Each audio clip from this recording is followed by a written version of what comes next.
Join us. Let's walk the talk. This is 702.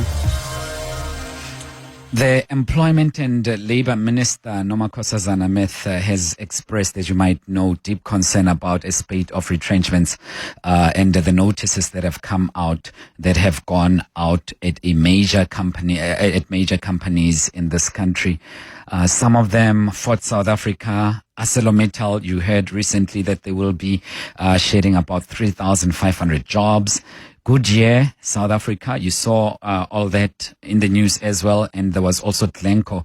These are some of the companies that have announced job cuts and leading to heavy job losses. People getting out of work, and this is across various sectors. The Department of Employment and Labour has raised concerns, citing this could impact over 250,000 people down the line. And joining us right now, Thobeka Magcai is our guest. Thobeka is spokesperson for the Ministry of Employment and Labour.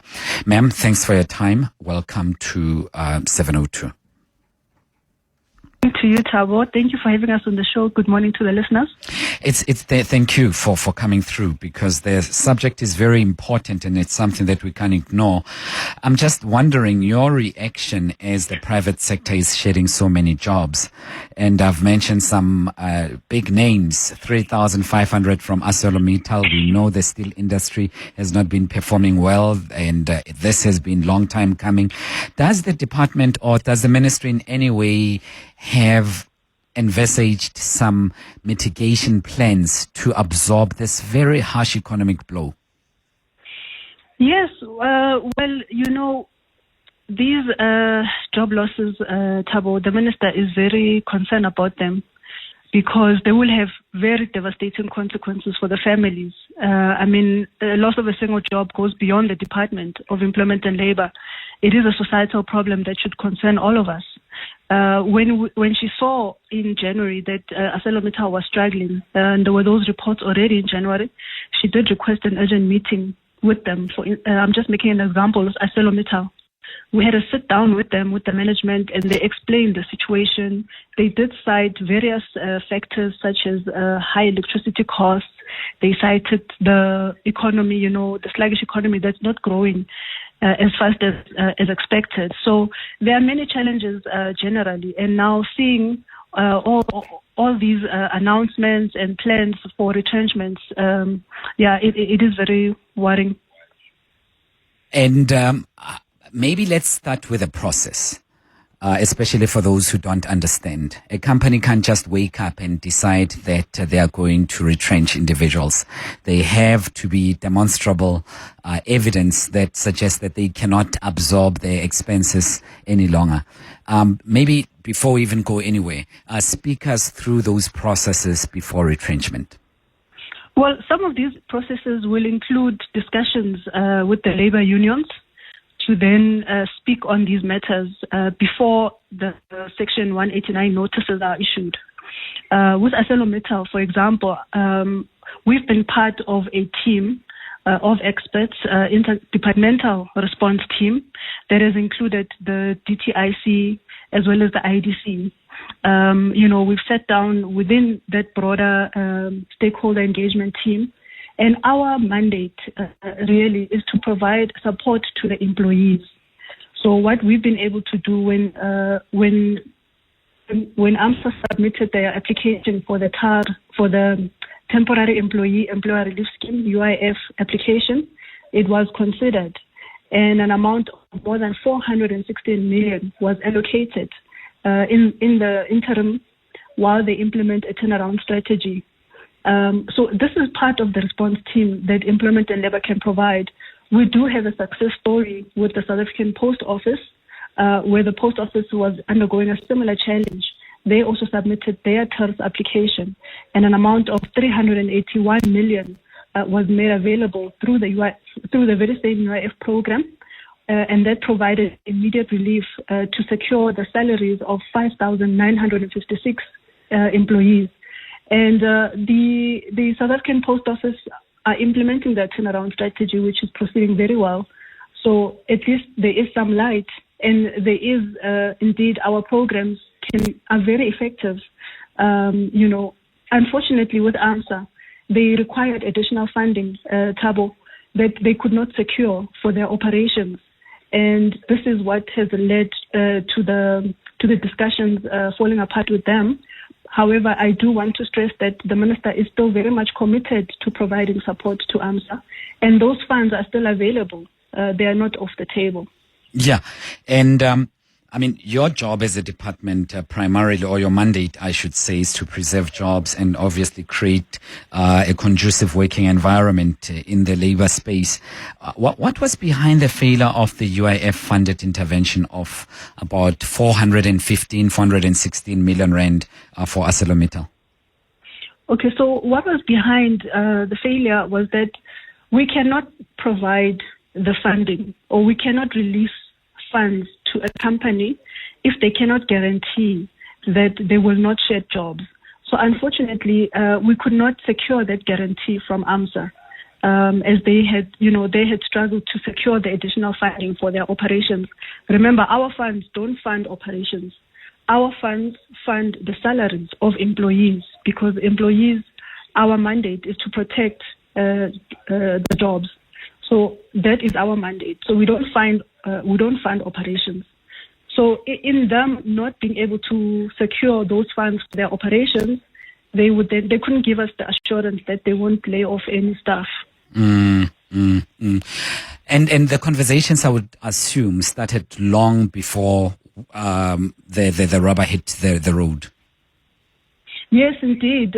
We've been, as I said, we've been part of an interdepartmental government task team that has been looking at the challenges of AMSA, and our response within this stakeholder team has been securing the employees.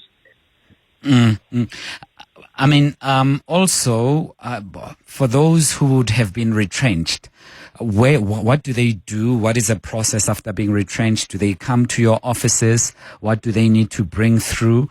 And I would assume that it brings a lot of confusion among those who were previously employed, especially for years and years. What is due to them? Is there a percentage that the Labour Department looks into, and who qualifies, who doesn't qualify? Where there are retrenchments, Thabo, and they are unavoidable, the department will assemble a rapid response team, especially for such a large number of employees. So if we are looking at like 3,500 at ArcelorMittal, we are looking at 900 somewhere else, then the department can establish a rapid response team led by the UIF and the public employment services within the department. What these teams do then will ensure that the applications of the staff members are processed smoothly. You don't have to have all those employees queuing at the various labor centers. So the department will go to ArcelorMittal, for example, and process these claims there. And all the employees that are due for the UIF, they will then be processed and paid accordingly. Yeah. And that's not the only one. I spoke about Goodyear tires as well, where they have experienced a little bit of a hitch, and they are also considering that. Or to what I'm just wondering about government's intervention when companies are shedding so many jobs. At which point does the law allow you to intervene and to provide perhaps safe lending, soft lending for their employees more than the employer? And I do understand that you're also not in the business of assisting private sector to become extremely wealthy and profitable unnecessarily. But where does your responsibility stop as far as the employees are concerned? So our responsibility, Thabo, is to ensure that the soft lending that you're talking about is to ensure that, we process their applications for the UIF payments as speedily as possible, and get them onto the system and make sure that they then receive what is due to them. It is unfortunate that we have seen the closure of Goodyear, and the department was not aware that Goodyear is facing such a battle, that they were under distress. We do rely on companies to approach us as well and make the application for the UIF TERS support. We've got the business turnaround strategy where we assist companies that are in distress And the companies can apply for these funds through the CCMA. There is an adjudication committee that will sit and consider their application. And then based on their application and their strategy, the business turnaround strategy that they are proposing, certain funds can be allocated to them together with a time frame. So it's very, very important that, companies don't rush to issue these Section 89 notices, but rather engage with the Department of Employment and Labor and see how we can provide support. It is our interest to see as thriving companies and also work towards growing the economy. I don't want to sound like a mouthpiece of capital in any way, but a question comes up, Ms. Thobeka Magcai, about the role of government and if there's any legislation, especially within your department, that may be serving as a turn-off for investors, for those companies that would like to jump on board and assist.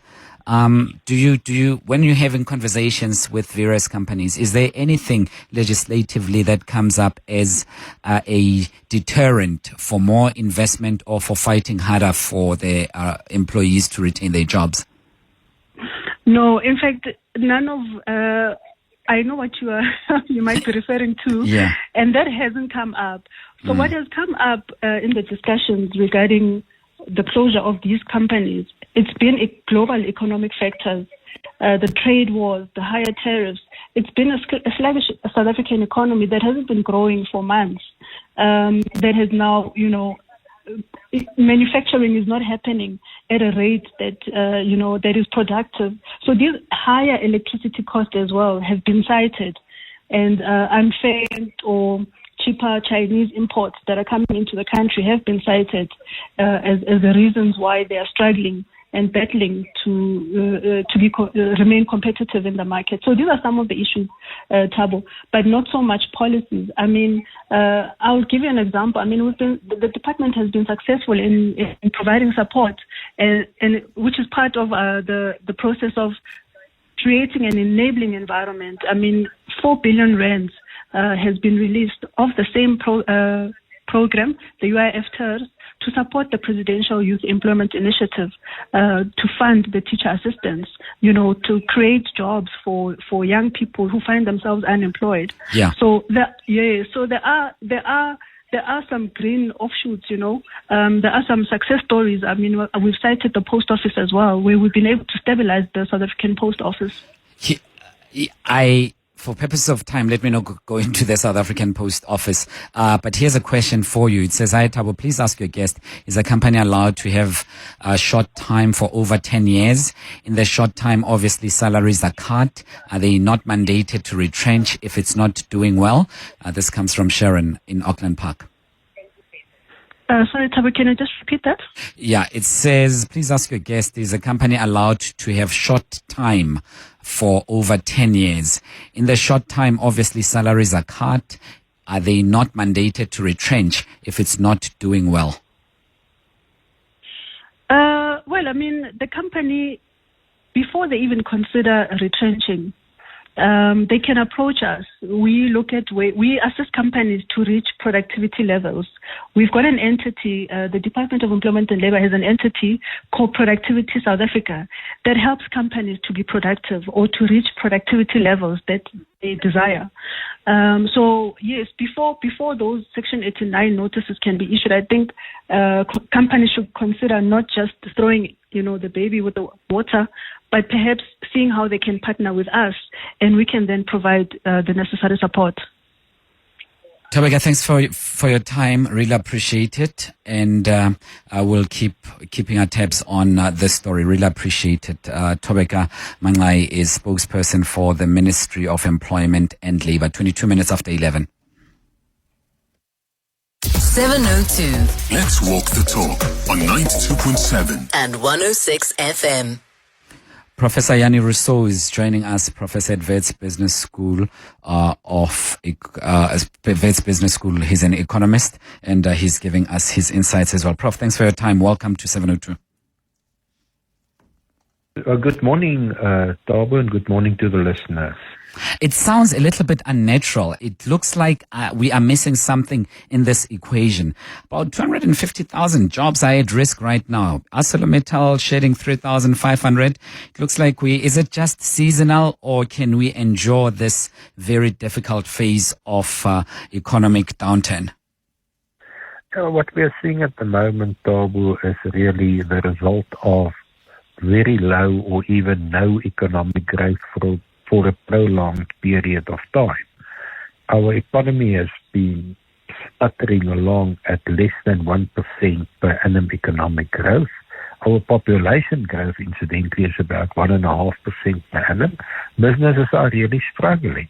And when businesses struggle, they have to restructure their operations and they have to consider their costs. And labor is, of course, a big component of the cost of businesses. Is government doing enough to mitigate this?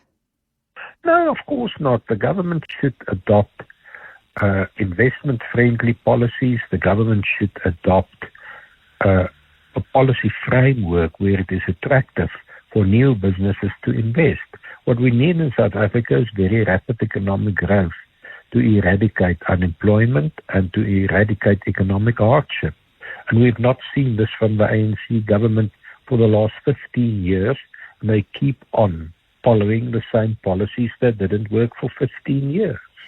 What about in a specific case such as ArcelorMittal, but generally the global steel industry is not doing well? There's overproduction. Even countries that have been benefiting from this have overly produced so much that if there's overproduction, the supply will become low and the space becomes too competitive.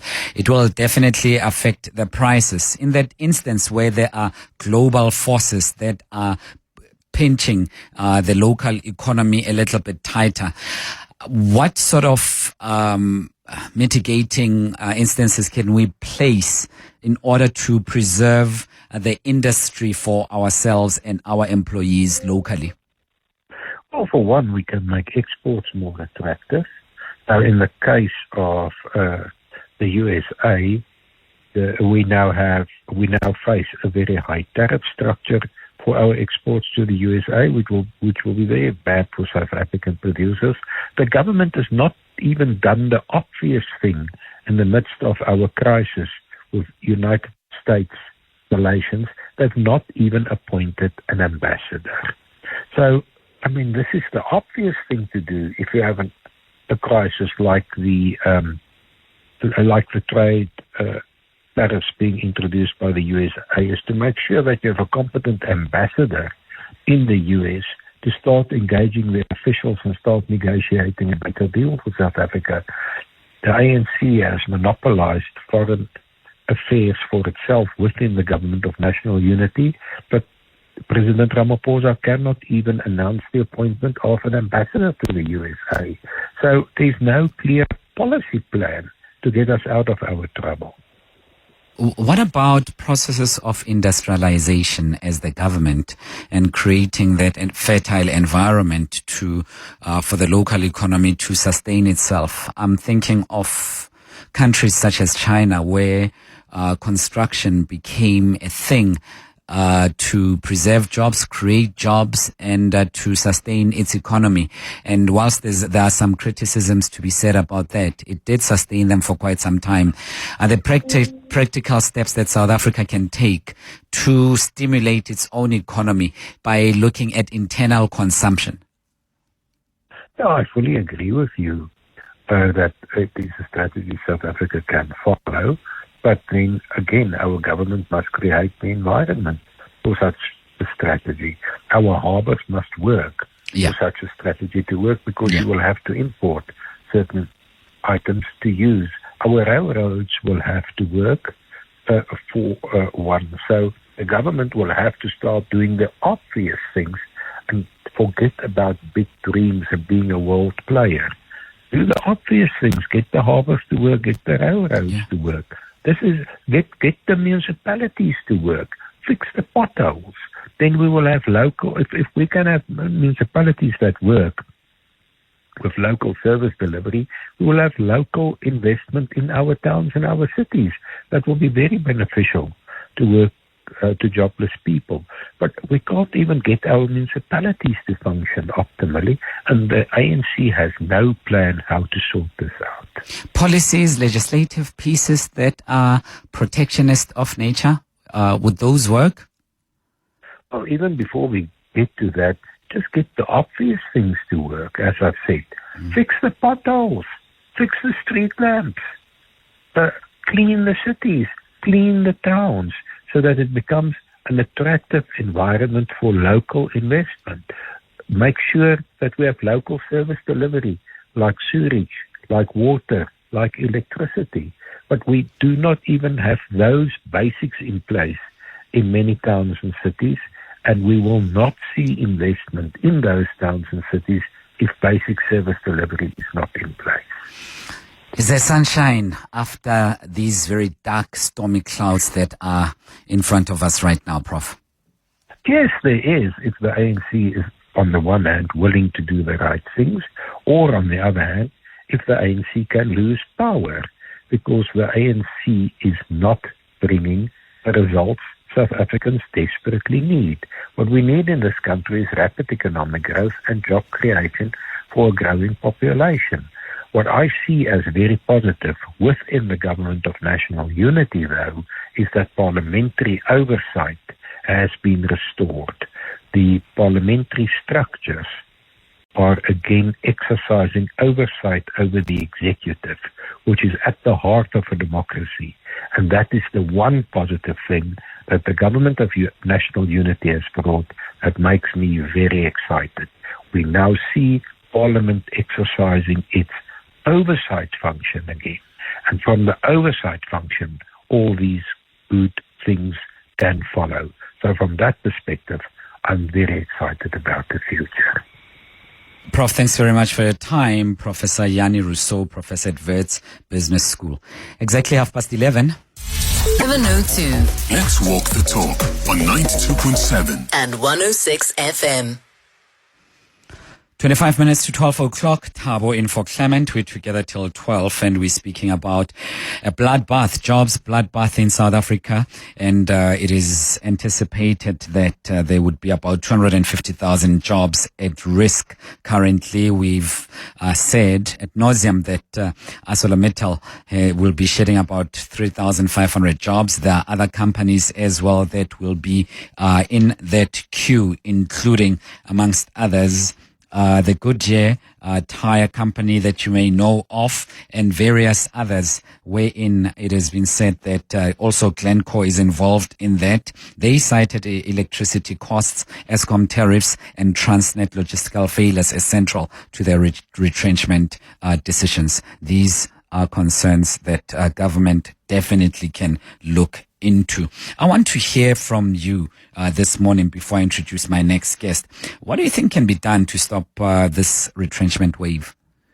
As an employee, as an employer, as someone in the industry, as a South African who cares about these issues, what can be done? What sort of mitigating things can we come up with? Plans, strategic outlooks that we can put together to mitigate against this job bloodbaths, because the loss of jobs does also lead to various unintended consequences, socially and otherwise. And those are things that we cannot afford right now. Matthew Parks joins us right now. He's Cosatu's parliamentary coordinator, someone who is in the know about and representing the workers generally. And I've asked also Prof Jannie Rossouw to stick around and join us for this latter part of the conversation. Prof was with us in the earlier part of this discussion. Matthew, welcome to 702. Thanks for joining us. Always a pleasure talking to you. Good morning. Thanks for having us. The implications on workers. Of course, we can speak about what companies can do, but initially, you represent a huge ton of workers. What's the direct implications on them? Look, it's devastating. There's nothing worse than losing a job. You'll struggle to find another job in an economy with a 43% unemployment rate, which has been sitting at 1% growth for the last 2 decades. And we really do fear we're heading in so many simultaneous painful winds at once. We're seeing, companies like Goodyear closing. There's rumors that Mercedes, Toyota might follow suit or retrench. Glencore has been raising the alarm bells about the increasingly unaffordable price of electricity to heavy intensive users like Glencore, which operates, foundries and so forth, which has been closing for the past couple of years because electricity is just simply becoming unaffordable. And this is something we just can't afford. And we also simultaneously are likely to see jobs being shed, significant amounts of jobs in the agricultural sector, in our citrus industry, which exports to the US because of the tariff hike of 30%. That's going to also hit other manufacturing companies in the Western Cape, in Limpopo, for example. And we're also likely to see that having an impact upon our automotive industry, which also exports a significant amount of its production line to the US. So that's going to hit Ford, which I think also has announced a retrenchment likely in Silvertown and Pretoria. So these are just things we just can't afford.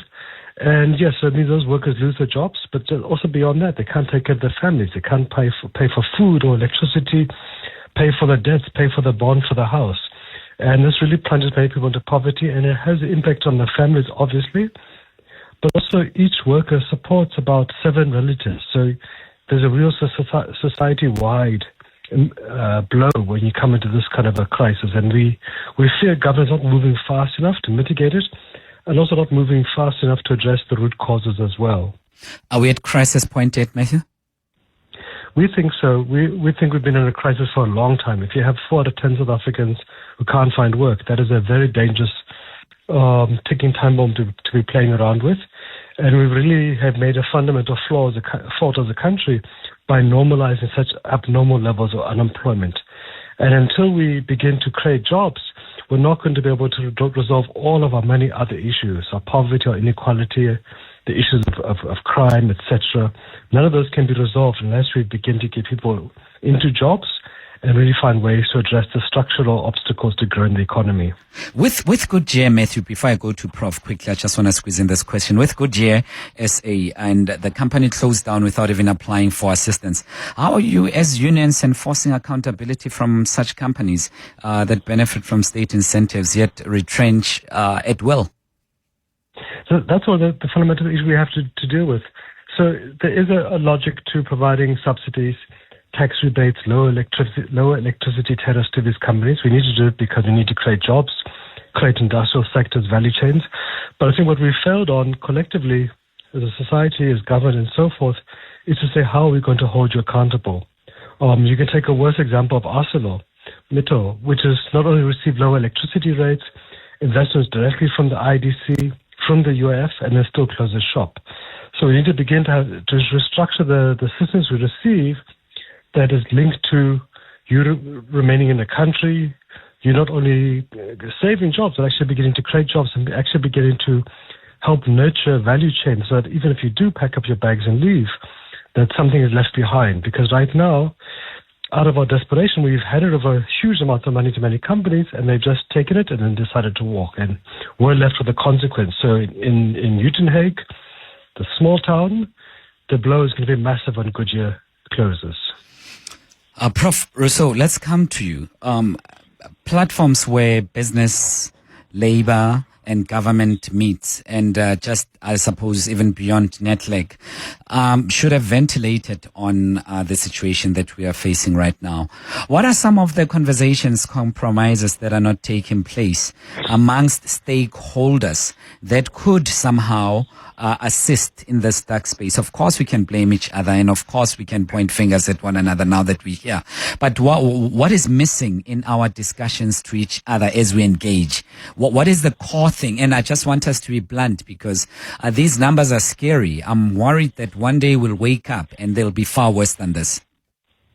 Oh, Thabo, I agree with Matthew's remark that we are normalizing a very, very abnormal rate of unemployment that is clearly unsustainable. No economy can continue to function with this rate of unemployment. This rate of unemployment was on the back of a low rate of economic growth for the last decade, for which we can only blame the ANC because the ANC was in power. Secondly, President Ramaphosa gives no leadership whatsoever. He just keeps on appointing new commissions. On that matter, I can simply only say the issues remain the same, only the names of the commissions of inquiry change. So now we have this idea about the national dialogue that will cost either 400 million rands or 700 million rands. And we don't need a national dialogue. We need to do the basics right. I've said before Matthew joined us, we need to fix our municipalities. For that, we can only blame the ANC. We need to fix the streets, we need to fix the infrastructure, etc., to get local investment in our municipalities that will create jobs. And then, at the same time, we need a government that acts against corruption. And we've also not seen that. We've had the Zondo Commission, the cost of which was more than R1 billion. Very little has happened. Some of the people named in the Zondo Commission are still in the executive in positions of power. So there's a total lack of decisive action when problems are brought to the fore. I can continue, but you get my drift, Thabo. I get that very well. Thanks, Prof. Matthew, have you picked up any bad faith from the private sector as Cosatu? No, of course there is, without a doubt. I mean, ArcelorMittal is a prime example. It's a global company, a global giant.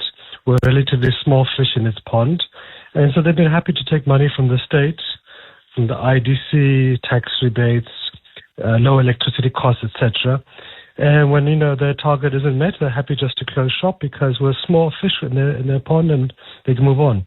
But the consequence is you create ghost communities in Newcastle, etc. And you leave real people in poverty. So we do need to have a consequence. And of course, state capture.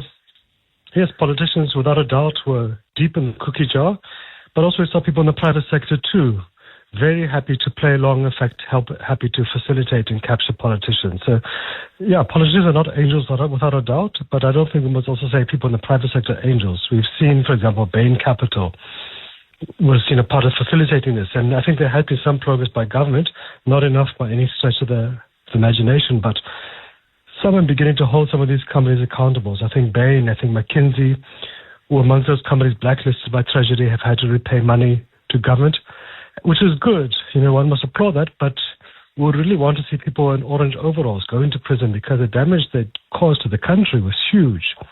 We really want to see not just people paying a fine, one could even say a slap on the wrist, albeit, a few billion rand is useful for government. But again, the damage to the country has been massive. And I think the most painful part is that you do find in many municipalities the daily horror stories of local business people with politicians just treating the public purse as a private slush fund and just helping themselves to it. And again, there's been endless consequences. State-owned enterprises which were once internationally renowned, be it Eskom, be it Transnet, Metrorail, Denel, literally were brought to the point of collapse and are struggling to recover. And again, the damage is huge. Yeah. We're discussing electricity, people not paying. And people often assume it's only the issue of poverty, which it isn't. Yeah. Because we've seen government departments, we've seen very wealthy companies refusing to pay the electricity bills because they could get away with it. And again, the average resident Khayelitsha pays the price because she gets hit with a high electricity tariff because somebody could found a gap and took it. I've asked our listeners to participate and share their thoughts because they are directly affected by this. And I think let's go straight to the voice notes on 072 702 1702, 13 minutes to 12 o'clock. Well, Thabo, this whole thing about shedding jobs, perhaps there's another way to tackle this problem. And that is for the government simply to decree that if something is produced in South Africa, you may not import it. And then as some protection, if there is a monopoly for a particular item, put a super tax on excessive profits to force people to have the same price. Have a good day, Tom. Greetings, Thabo. It's not as easy as you get retrenched and you can get back on the employment ladder. I've been retrenched for 26 months. I've managed to do odd jobs here and there. I'm not even looking to get even one fifth of what I used to get at my previous corporate employer. You either get told, sorry, you are white, 54, you are too old, or we can actually have the job done by someone who's younger and who will work for 6,500 rand. So if you're prepared to work for that, we can possibly look at you. That's the reality of South Africa. And allow that to sink in, because while you're sitting on you earning a salary and you're sitting pretty, it doesn't affect you. Once it does, it's a different story. Yeah, I am not affected by a number of things, obviously, that take place around the world. But it doesn't stop us from talking about those, right? Because we're not here also representing ourselves. We are just a vehicle of communication expressing this. You know, I'm just a freelancer. I don't have a permanent job. You can check with the Department of Labor. But the questions are serious nonetheless. All I'm saying is that we need not personalize it. I sympathize completely with you. And I feel where you are right now. It must be devastating to be completely unemployed, unemployable, and be a victim of retrenchments. But let's not then, I suppose, insult each other necessarily. We are raising this issue because it's important, and we have these individuals because it's worth a discussion. I think we should take it in that view. I do sympathize with you nonetheless. 011-883-0702. I think we have a caller, Abel. Let's go straight to it. Oren, you are in Swartdam. Good morning. Yes, Thabo, how are you? I'm trying. How are you? Good, man. You know, myself, I was laid off last year due to the retrenchments. But looking at the patterns now in the country, as the unemployment is rising, I just want to know as to whether is the government in an autopilot or not. Why I'm asking this? Because every sector is seemingly affected by all these retrenchments due to competition. You look at the steel industry, you look at the textile industry, they say that they are taking tons from Brazil into the country. What is the role of the government to protect the workers from competition? Because as it's happening right now, very soon the country will be without employment. Honestly, look now, it has happened with Goodyear. Ford is about to retrench people. Nissan in Roslyn has already laid off people, and then there are some rumors that it's going to close down. And so many other sectors and companies that I didn't mention. What is the role of the government here? Yeah, and we're trying to explore that. Quickly, before I go to my two guests, I just want to touch on one or two text messages that came through. Morning, Thabo. These job losses in South Africa, nothing will be done. It shows how our leaders are. This comes from Mendlos in Vereeniging. Hi, Thabo and team. I agree with Prof in everything he said. The government must act, make the environment more investor friendly. We need to remember that every investor in it is in it to make money. Unfortunately, the society suffers with the resulting social consequences. It comes from Noni. There's no quick fixes to job losses. What the country needs is an economy based on domestic consumption and create local manufacturing rather than wanting to bring high-tech companies which require skills we do not have. Lucky Nkwashu sent that one. Rian says, Rian in Pretoria, Goodyear closing down equals to, and they say that they can't compete with cheap Chinese and Indian imports from our BRICS partners, ArcelorMittal. They say they can't compete with cheap Chinese imports from our BRICS partners. And those are some of your thoughts that came through on 0727021702. Prof, clearly South Africans just now are focusing on re-stimulating their economy and making it viable for more jobs to be produced. You said that it's not the end of the world as yet. We can still recover from this only if we put certain things into place. Yes, of course, the people commenting should remember that they have the ultimate power in their hands.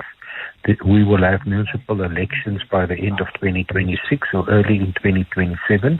Think carefully for which party to vote, especially in ANC municipalities where the ANC is not up to the job and where there's no service delivery, just vote for someone else because the ANC can clearly not deliver. On the matter of localization, I have to say that for more than the past 5 years, probably for the last 10 years, I've personally pleaded for the South African government at all levels, central government level, provincial government level, and even local municipal government level, that the government should only buy vehicles manufactured in South Africa. This idea has gotten no traction. I have no support for this idea, and the politicians, of course, want their expensive toys. They have no appetite for this. But this is an obvious solution to many of our problems. Just start buying at all government levels vehicles made in South Africa. Matthew, can I get support from Cosatu for this idea, please? Matthew? Professor always has our support. He is a passionate advocate of buying locally produced vehicles. And I think even the first caller made that point as well. One of the most sustainable ways to growing the economy, to creating jobs, growing local businesses, is to buy locally produced goods, whether it's the shoes, the clothes we wear, the cars, as the Prof is saying, we drive, the food we eat, or the furniture we use. We should be buying locally produced goods. And, government procurement budget annually is about 1 trillion rand. If government could really make sure all of that goes towards locally produced goods, even cement, for example, at construction sites, that immediately is a lifeline to the economy. But I think also beyond that, many of these issues, and also us as consumers too, we must do it. We must make the effort when we go to the shops just to check is that sugar produced locally and so forth. I think also the one other critical thing is about we have to deal with the issue of electricity.